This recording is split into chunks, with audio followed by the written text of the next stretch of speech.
Để đây cái nồi gốm sóng cũng để sửa thì hiện tại nồi đã được sửa rồi nhé, mang cái khách mang cái thợ sửa rồi, tuy nhiên mình cắm điện là nó không lên này. Bây giờ mình tháo ra xem này xong nó như nào nhé. Nồi là thương hiệu của Sharp.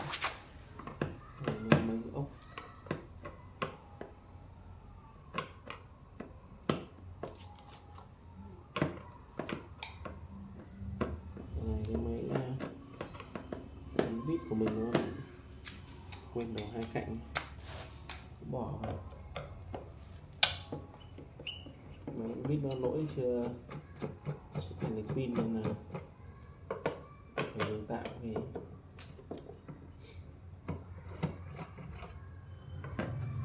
làm thủ công.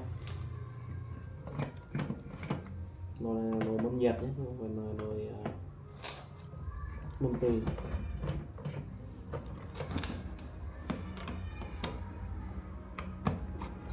Anh nghe nhờ này, mình xem trước lại như nào được thì tốt, được là sao.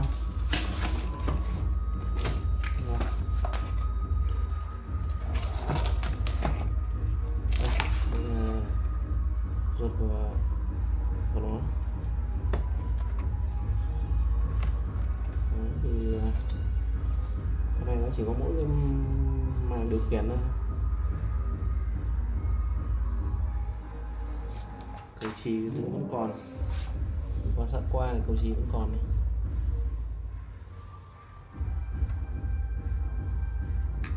Mình đo thử nhé. Cầu chì thì vẫn còn này. Đó. Đo thử xem như nào.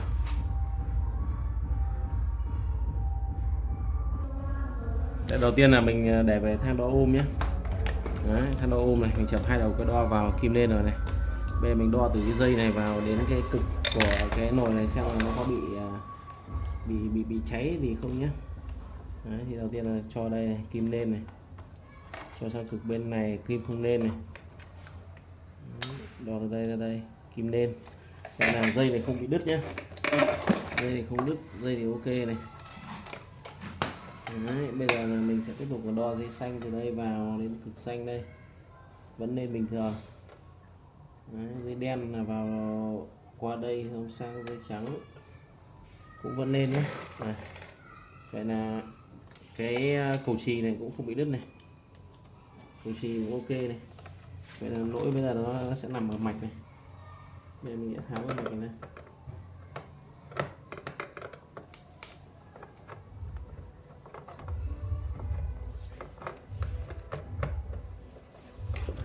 Xem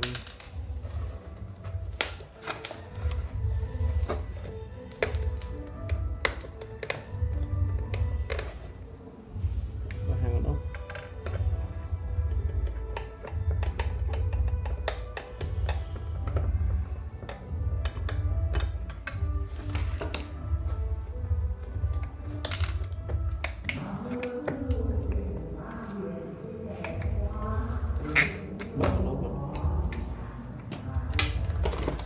Con góc này nữa.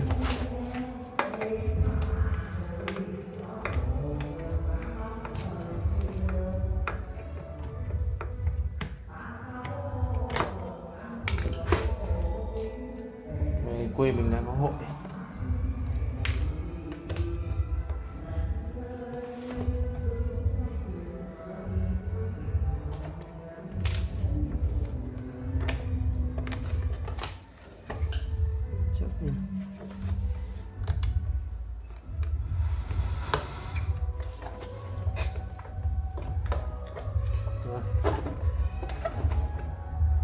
Đây là mạch của nó này.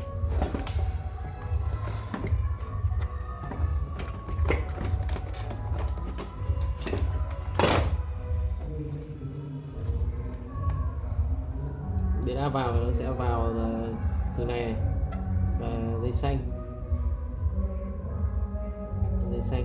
Đấy. Hai dây ra sẽ đốt là dây này, dây đen và giấy trắng. Thì bây giờ là điện vào đây này, qua một cái cầu chì sang bên này, mình đo cầu chì thử này. Cầu chì nếu nhìn mắt là nó cũng đang lên rồi, cầu chì vẫn còn này. Đấy. Cầu chì sang bên cầu... Ok, bây giờ mình bắt đầu kiểm tra nhé, kiểm tra cái nồi. Thì sau khi mà xác nhận là cái này nó không lên này, cái đây, ví dụ mình sau khi mình ghim điện rồi thì nó không có một cái, không lên cái gì, thì đầu tiên là mình sẽ vẫn để nguyên nguồn điện nhé. Mình kiểm tra này, đầu tiên là mình sẽ đo thử ở cái đầu pin áp. Đây thì đây là hai cái đầu này là hai đầu điện AC vào này. Đây đầu ra của cái cuộn pin áp, đây là nó dùng một cái pin áp thường nhé. Thì bây giờ mình sẽ để về cái AC đo thử này, xem nó có hay không. Đấy, có điện áp này. Bây giờ để về thang 50, để vào thang 50 nhé. Đấy thì mình thấy là đã có điện áp ra này. Đây nó rơi vào khoảng 25V. Vậy thì đây là cái điểm này sẽ là điểm mát này. Điểm này mát thì nó rơi vào là khoảng 14-15V thì đấy. Vậy là nắn ở đây là mát, nắn ra là mát. Đấy thì cái này ấy, là nó có điện áp đầu ra rồi nhá. Bây giờ mình sẽ kiểm tra xem là cái điện áp ở trên cái tụ đây, tụ đầu nguồn này nhá. Cái tụ to nhất này là tụ đầu nguồn này. Thì mình sẽ kiểm tra thử xem là cái điện áp ở trên tụ này là quay về đồng hồ về chế độ DC nhá. Để 50 này. Đấy. Mình sẽ đo thử ở trên hai đầu tụ này xem là bao nhiêu vôn nhá. Đây ngược chiều này, đây, âm đây, dương đây. Đấy thì nó có là đây, có là 50 thì đây nó sẽ là rơi vào khoảng 15V. Đây. Điện áp ở trên đầu tụ này có này, điện áp một chiều có là 15V. Thế mà nó không hiển thị, không hiển thị bất cứ một cái đèn gì đây này. Đấy, cái đèn này báo là không có một cái nào này. Vậy thì vấn đề là đây, ví dụ như là mình bấm thử xem là nó có cái nào không. Không được này. Bấm tất cả nút đều không được hiển thị gì. Thì bây giờ mình sẽ tiếp theo là mình sẽ kiểm tra cái con vi xử lý. Bởi vì khi mà nó không có đèn như này thì đương nhiên ngoài có điện áp ở trên tụ, điện áp một chiều ở trên tụ rồi, thì lúc này mình sẽ kiểm tra con vi xử lý. Nếu con vi xử lý mà nó không làm việc ấy thì đương nhiên là những cái phần hiển thị này nó sẽ không hiển thị được ra. Đấy thì bây giờ là để một con vi xử lý nó hoạt động được ấy thì nó sẽ phải có hội tụ đủ 4 điều kiện. Đủ 4 điều kiện thì bây giờ mình cứ rút điện ra này. Đấy thì trên con vi xử lý này nó đây chính là con vi xử lý của cái mạch này nhá. Thì đầu tiên là cái thạch anh này, nó phải có thạch anh. Điều kiện đầu tiên là phải có dao động ở cái thạch anh này thì con này nó mới có dao động để nó chạy. Đấy là điều kiện đầu tiên này. Điều kiện thứ hai là nó phải có một cái tín hiệu reset để đưa vào reset con vi xử lý này. Tức là lúc đầu ấy nó sẽ phải có một cái tín hiệu reset để đưa vào reset. Thì đây hình như con này sẽ là con reset này, đưa tín hiệu vào reset con này. Đấy là điều kiện thứ hai này. Điều kiện thứ ba đấy là sẽ phải có một cái nguồn điện áp 5V để nuôi cho con này, bởi con vi xử lý bao giờ nó chạy 5V. Và điều kiện cuối cùng đấy là nó sẽ phải có một cái tín hiệu như con này thì mình có thấy đây là nó dùng con chi ắc này, chi ắc để ù ấm này, đây là ra chân ù ấm này, điện trở phụ ấy. Vậy là cái này nó không có con 7805 nhé, nó không có 7805. Vậy thì cái này nó sẽ dùng một con chan tuyến tính để mà nó đưa điện áp 5V về cho con này. Và điều cuối cùng ấy là trên cái mạch này nó sẽ có một cái nguồn ACDF, tức là để nó đồng bộ với cái điện áp đầu vào này. Đấy thì sẽ phải có 4 điều kiện. Vậy là mình sẽ kiểm tra thử 4 điều kiện đấy nhá. Đây. Thì thông thường ấy là cái thạch anh ấy thì ít khi nó chết đó. Thạch anh ít khi nó chết. Và cái thứ hai là cái điện áp cái thứ hai là cái mạch reset cũng rất ít khi chết. Mạch reset thì có con nó sẽ dùng điện trở RC, một con tụ để reset. Nó chỉ cần tạo ra một cái xung thôi trong một thời gian ngắn để nó reset con này. hoặc là có thể nó sẽ dùng chan đi to để reset. Thì mình sẽ thử con này nhé. Con này nó dùng con chan để reset này. Thì đầu tiên là mình sẽ ghim điện lại và mình kiểm tra cái điện áp ở trên điện áp 5V ở trên con này xem như nào nhé. Con này thì nó là sẽ cái chân 1 đây này. Chân 1 đây bắt đầu đây và chân đây là 11. Vậy 11 sẽ là âm này. Còn đây là chân 28 sẽ là dương. Vậy là mình sẽ để que đen vào chân 11 và que đỏ vào chân 28 để xem có điện áp 5V không nhé. Đấy, thì bây giờ mình sẽ ghim điện lại này. Cắm 2 điện. Rồi, coi như là điện áp mình đã ghim. Bây giờ mình để về thang đo 10 này. Đấy. Đo thử chân 11. Chân 11. Một đây này. Vậy là chân 11 là chân này. Đúng không nhỉ? Kiểm tra lại nhé. 1 này, chân 11. Chân 11 là chân này, trên này. Đây, chân 11 là chân này. Thì nó chính là nó đi ra đây, chân 11 là từ đây này, đi ra đây. Đấy. Và chân 28 là chân này. Chính là chân này thì mình sẽ đo bên này. Có rồi này.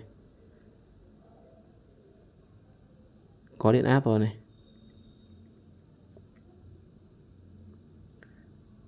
Đấy.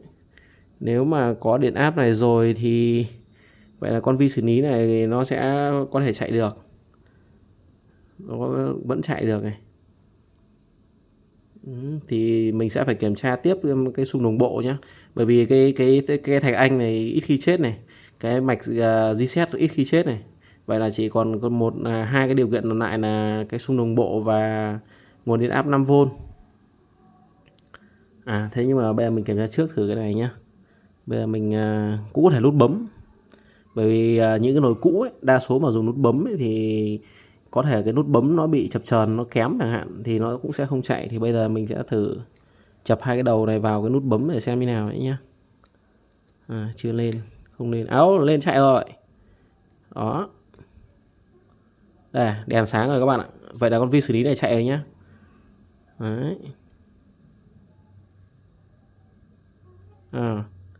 Đấy, nhảy này. Vậy là cái nút bấm này hỏng thì phải này. Đây mình bấm không được này. Đấy, mình bấm mà nó không chạy này. Thế tuy nhiên là khi mà cho cái que đo vào thì nó lại chạy. Đấy. Không biết là nút nó như nào ở trên đây. Tí nữa mình phải lật lên thì mình mới biết được.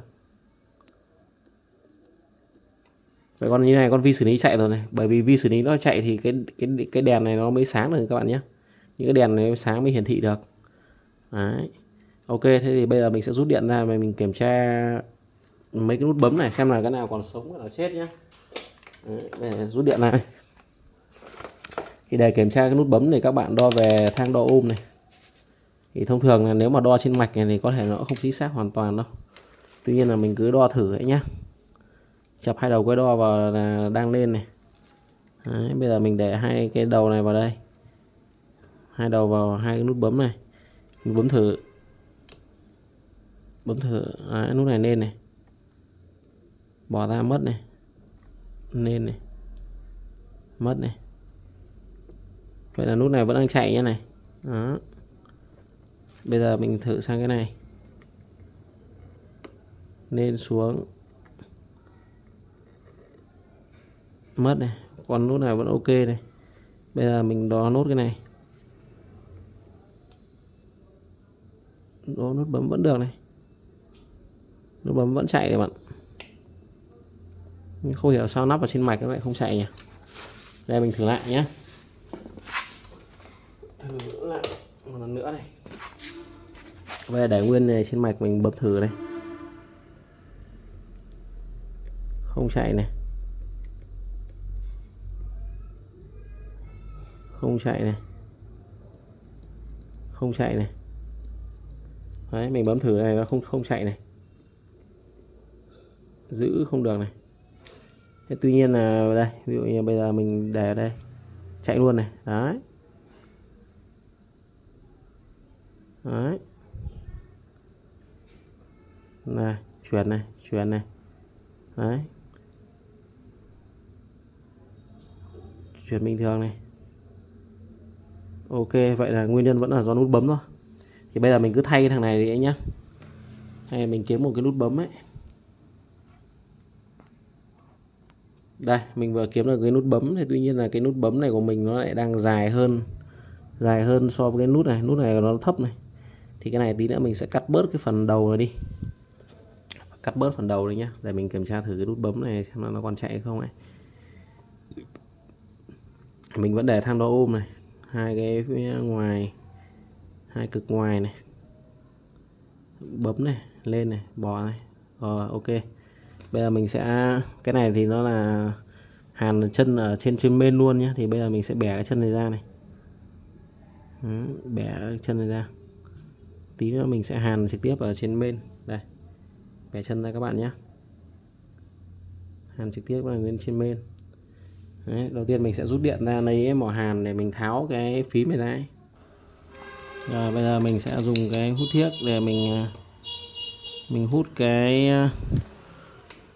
thiếc ở cái phần này ra. Nút bấm cũ rồi đi.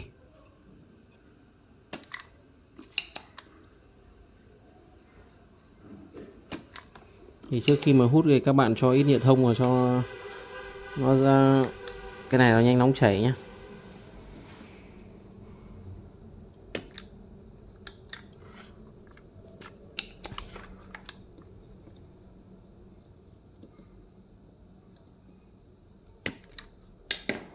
Nhấc luôn.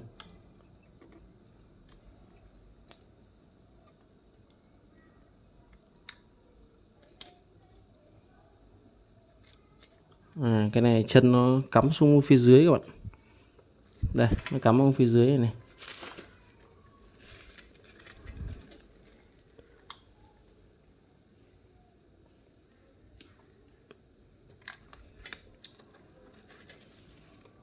Cái này ông anh cũng nhờ mấy hôm mà hôm nay mới có thời gian để làm.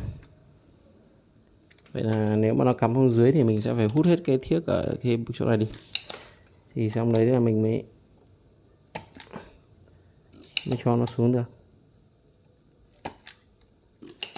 Rồi, để hút cái này thì đây, sau khi mình hút thiếc xong rồi nhá, mình cắm cái mới này. Thì cái này đang cao hơn cái bên cạnh này. Đấy. Bây giờ mình sẽ hàn lại cái chân này cho nó này.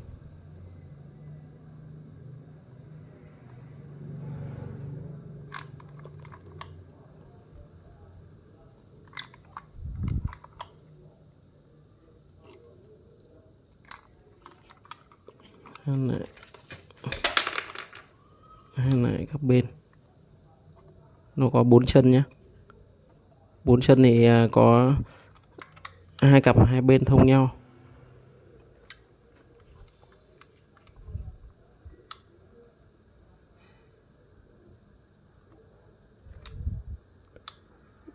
Ok. Đây là mình đã hàn xong cái này nhá. Bây giờ mình sẽ ghim điện mình thử xem nào. Ghim điện thử đây.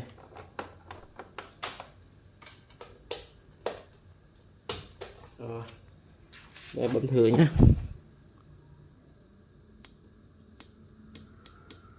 Bấm điện thử vẫn không được các bạn ạ. Đấy, bấm điện thử không được này. Thế tuy nhiên là bây giờ mình lại lấy thử bằng cái này này. Đấy, thì nó chạy này. Đó. Vậy là nếu mà như thế này ấy, thì khả năng cao là con này nó có một con điện trở đệm.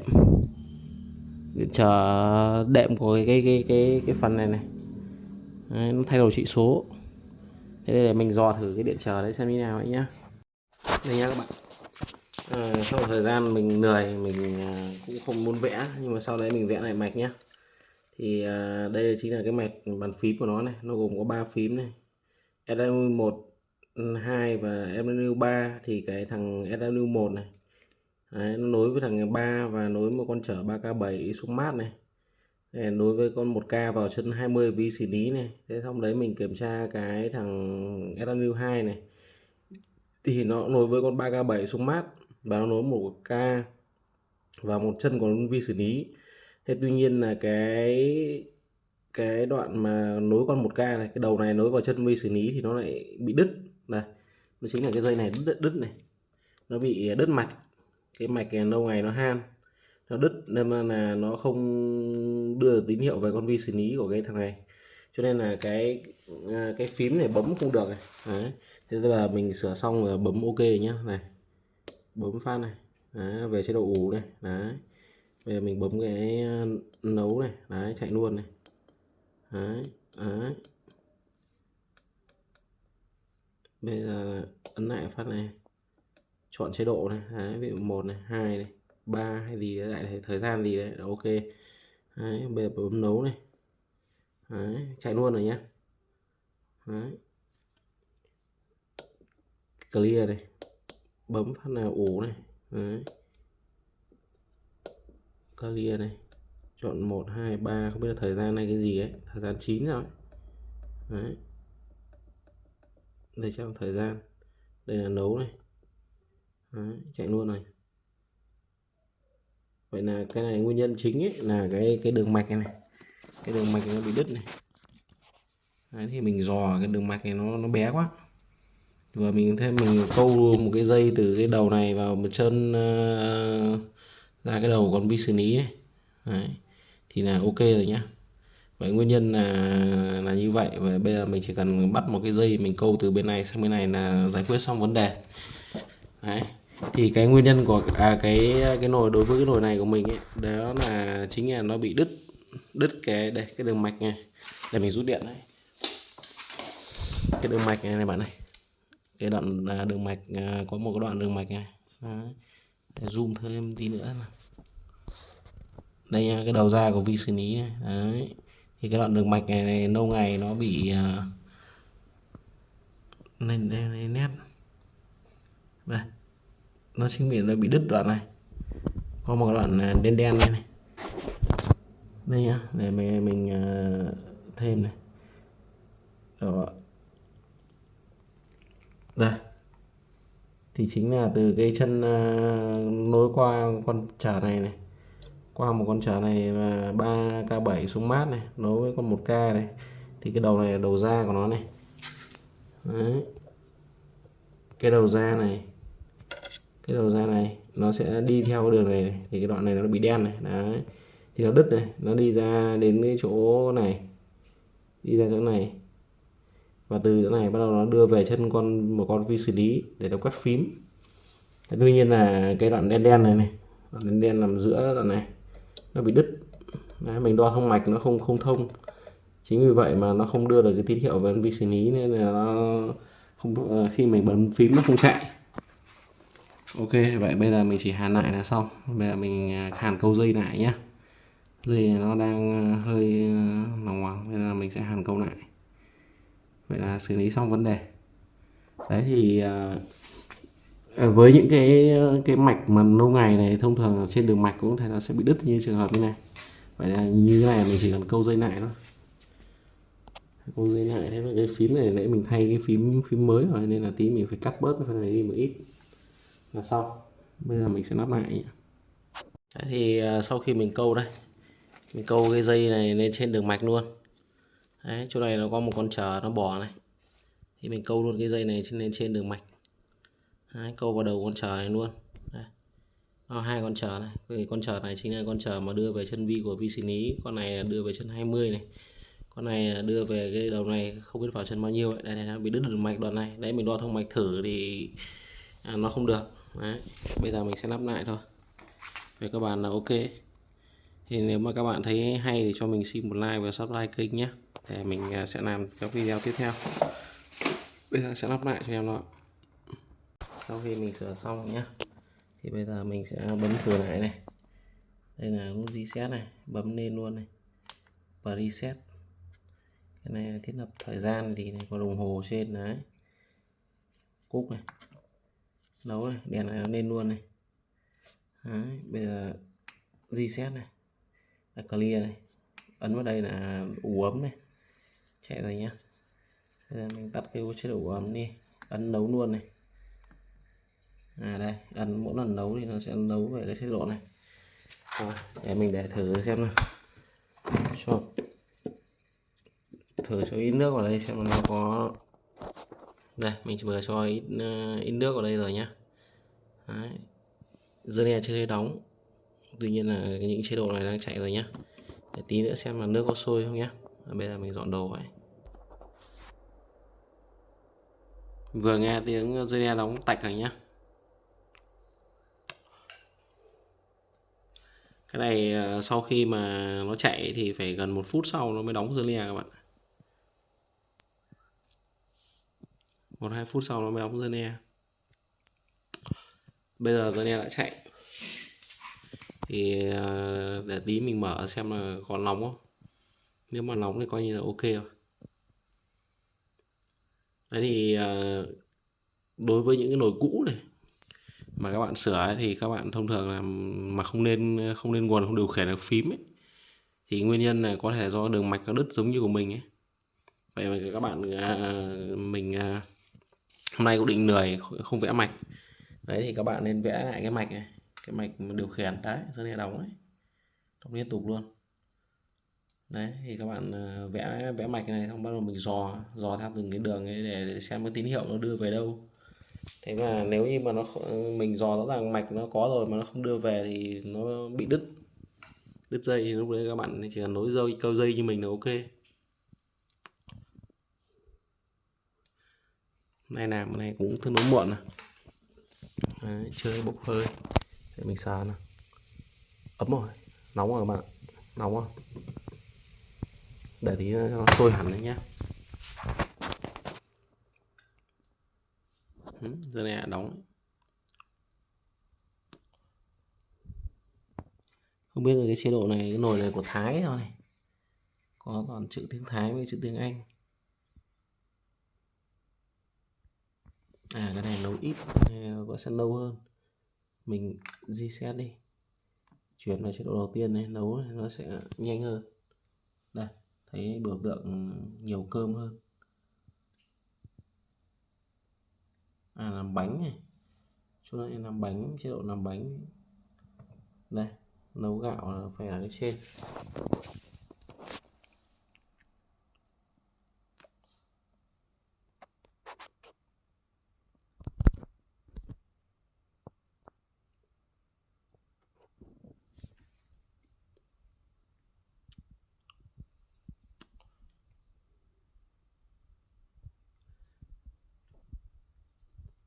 Thế thì mình cũng chia sẻ cái kinh nghiệm là sửa cái nồi sáp này, model là KFZT18. Đấy. Đây, có khói này các bạn này. Đấy, khói bốc lên này. Khói nòng nồi bốc lên là ok rồi. Rồi, video mình đến đây là kết thúc. Bây giờ đi ngủ đó, mai còn đi làm. Đây, các bạn thấy khói chưa? Đấy, mai đi làm không muộn quá.